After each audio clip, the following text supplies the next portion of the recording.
तो मेरा ख्याल है अगर उन्हें भारत के साथ कोई इस किस्म का एग्रीमेंट करना है डिफेंस को लेकर, तो भारत अगर ये बताएगा कि उन्होंने कहाँ कहाँ पाकिस्तान में या किसी भी दुनिया के हिस्से में टारगेट किया है, तो यूएई वाले सुनेंगे। वो ऐसा तो कभी नहीं कहेंगे कि नहीं जी नहीं, आपने क्योंकि पाकिस्तान में अटैक किया था तो हम पाकिस्तान के बारे में कोई बात नहीं सुनेंगे। और ये ओआईसी की कंट्रीज जो है, जो इस्लामिक कंट्रीज का जो इन्होंने ग्रुप भी बना रखा है, ये तो सर इससे ज्यादा निकम्मे निखट्टू लोग तो मैंने कहीं नहीं देखे। ये कभी एक दूसरे का साथ नहीं देते। अगर आप ये समझते हैं कि आप क्योंकि इस्लामिक कंट्री हैं और आपके ऊपर अगर भारत या कोई भी दूसरी कंट्री आपके ऊपर अटैक करेगी तो इसमें से कोई उठकर आ जाएगा आपको बचाने के लिए या आपके लिए खड़ा होगा, तो ऐसी बिल्कुल आप जो है ना बिल्कुल सोच मत रखिए।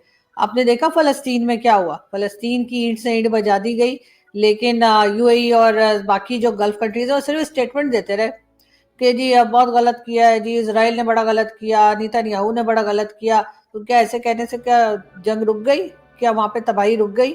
ये सिर्फ बातें करते हैं, उससे ज्यादा कुछ नहीं। वो ऐसे ही है कि जहाँ कुछ गड़बड़ हो रही हो, किसी का नुकसान हो रहा हो, सर स्टेटमेंट देने से थोड़ी कुछ होता है। अगर यहाँ पर भी विश के कभी ना हो, लेकिन अगर कोई इस तरह की तबाही हुई पाकिस्तान में किसी तरफ से, चाहे अफगानिस्तान से चाहे भारत से, इन्होंने सिर्फ स्टेटमेंट देना है।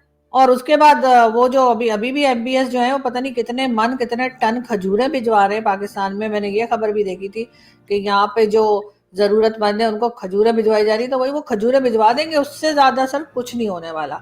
और अगर यूएई की बात है, अगर यूएई को कोई फाइनेंशियली कोई फायदा हो रहा होगा और उन्हें जरूरत होगी भारत की, तो आप तो मैटर ही नहीं करते। आप यहाँ के तो लोग भिखारी हैं जो वहां पे जाते हैं और उनको पकड़ पकड़ के निकाला जाता है और पाकिस्तान से कहा जाता है गवर्नमेंट से कि भाई इनको रोको, यहाँ पे आपके यहाँ के भिखारियों ने यहाँ पे जीना आराम कर मैडम दिया, इस वजह से सर अब वीजा भी मुश्किल हो गया है। अब जैसे मैडम यूरोप का वीजा होता था ऐसे सारा कुछ सर देना पड़ता है, बैंक स्टेटमेंट भी, आने जाने का टिकट भी दिखाना पड़ता है, होटल स्टे भी दिखाना पड़ता है, तब कहीं जाके वो वहां पे कदम रखने देते हैं।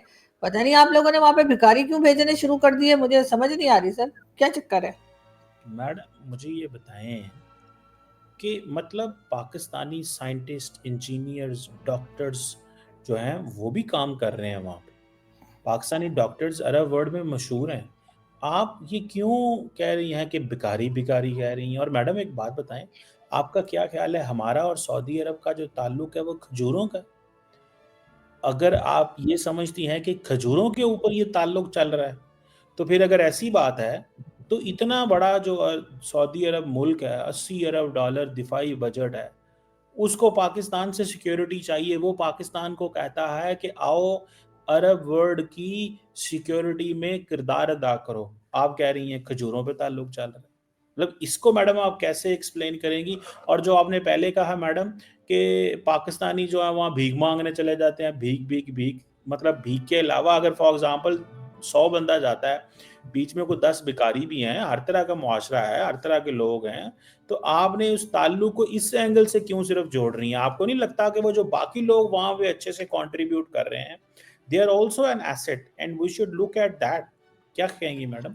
सर 50% भिखारी जाते हैं यहाँ से, ये मैं नहीं कह रही हूँ सर। ये कई बार रिपोर्ट्स आई हैं, कई बार न्यूज आई हैं जिसमें उन्होंने पकड़ पकड़ के ना सिर्फ यहाँ से बल्कि सऊदी अरेबिया से भी निकाले हैं। बल्कि मेरे शो में तो साजिद तारड़ साहब भी कह के गए थे कि वो जब हज उम्रे के लिए गए 2-3 बार तो उन्हें वहां पे पाकिस्तानी मिले, उन्होंने कहा जी वापसी का किराया नहीं है, और उनसे कुछ पैसे भी ठगे। तो सर यहाँ से जब हम इस तरह से लोग जाएंगे तो जाहिर है, अगर मैं ये नहीं कह रही कि सारे 100% पाकिस्तानी यही कर रहे हैं, लेकिन 50% तो कर ही रहे हैं। और इतनी बड़ी तादाद में पकड़े जा रहे हैं और उसके बाद निकाले जा रहे हैं। और सऊदी अरब और यूएई की गवर्नमेंट ने हमारी गवर्नमेंट से रिक्वेस्ट भी की है कि जी इन लोगों को रोका जाए। अब जाहिर है वो अपने तौर पे तो नहीं जा रहे होंगे कि उन्होंने खुद ही पासपोर्ट बना लिया, खुद ही वीजा ले लिया। यहाँ से यकीनन कोई ना कोई माफिया होगी जो उनको उधर पहुंचा रही है। तो ये तो है सर। उसके बाद जहां तक गल्फ कंट्रीज की बात है, गल्फ कंट्रीज ने कभी किसी का साथ नहीं दिया है।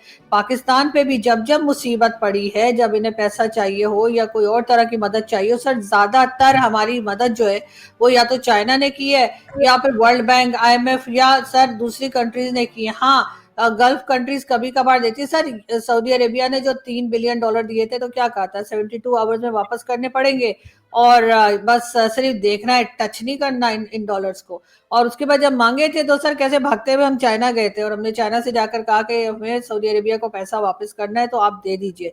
सर गल्फ कंट्रीज के जो लोग हैं ना सर, वो हमें जिस तरह से ट्रीट करते हैं ना, कि अगर हमारे अंदर थोड़ी सी चाराने की शर्म होती ना तो शायद हम दोबारा उनका नाम ना लेते। लेकिन ऐसा नहीं है, हम हर जगह सर पहुंच जाते हैं इस मुसलमान होने का दावा करते हुए, और उसके बाद सर वो हमें कहते हैं हमारे साथ मत जोड़ो। हम कहते हैं जी हमारे तो डीएनए जो है वो गल्फ कंट्रीज का है, हम तो जी तुर्क है, हम कभी कहते कोई कुछ अपने आप को बताते हैं और वो कहते हैं नहीं ना हबीबी, हैया हैया, पैसा मत मांगना भैया, वो साइड पे कर देते सर हमें। डॉक्टर साहबा, दरअसल पता है क्या है, आप कि ये व्हाट्सएप बड़ी खतरनाक चीज़ है, यकीन करके। व्हाट्सएप ने पकड़ के जो है ना सारा, आपको पता है जब पाकिस्तान पे मुश्किल तरीन वक्त था, वैसे कब मुश्किल वक्त नहीं हुआ, हमेशा ही होता है, लेकिन जब मुश्किल तरीन वक्त था पाकिस्तान न्यूक्लियर वेपन्स के हवाले से हमारे ऊपर सैंक्शंस लगी हुई थी। तो आपको पता है डॉक्टर साहब, सऊदी अरब जो है वो पाकिस्तान को डेफर्ड पेमेंट पे ऑयल देता था कि भैया तुम्हारे ऊपर सैंक्शंस हैं, मुश्किल तरीन वक्त, एंड देन मतलब बाद में उसको वेव ऑफ भी कर दिया। आप तो कह रही हैं ना वो तो जी आते हैं, आपने एक लास्ट जो मुआहदा आईएमएफ का से लेते हुए पाकिस्तान का जो हुआ है उसको आपने हाईलाइट किया है, मैं समझ सकता हूँ कि जी वो पाकिस्तान सऊदी अरब ने कहा ये पैसे पकड़ो, हाथ नहीं लगाना है इन पैसों को, ये स्टेट बैंक में पड़े रहेंगे। वो बिल्कुल आपने सही कहा, लेकिन सवाल ये है कि 80 साल ताल्लुक को आप एक ब्रश से साइड कर देंगी कि जी इस तरह का ताल्लुक है, ऐसे तो नहीं है।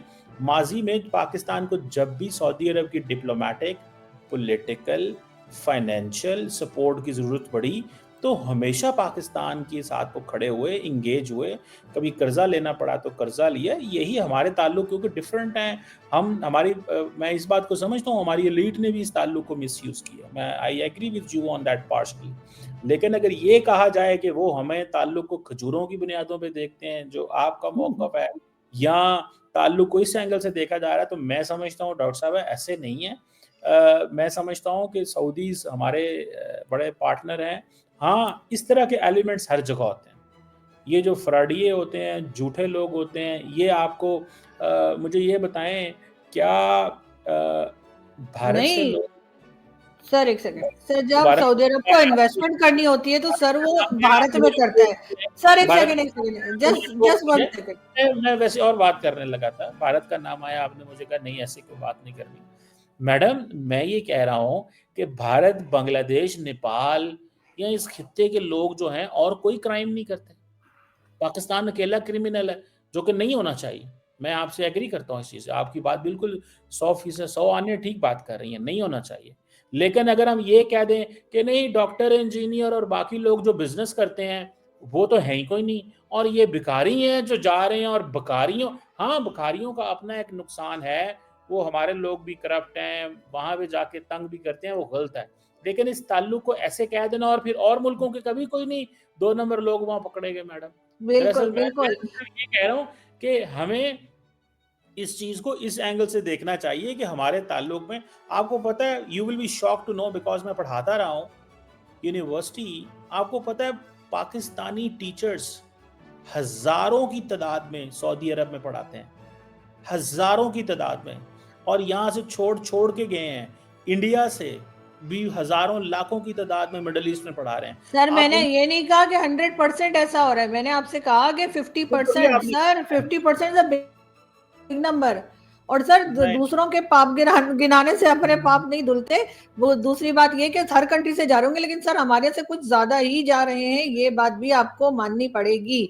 और जहां तक इन्वेस्टमेंट की बात है, सऊदी अरेबिया जो है वो जम्मू कश्मीर जो भारत की साइड पर है वहां जाके कई बिलियन की इन्वेस्टमेंट करता है और हमें खजूरें दे देता है, ये रिकॉर्ड पर है। हमारे हमारे कश्मीर में तो उन्होंने कभी नहीं कहा कि हम इन्वेस्टमेंट कर रहे हैं।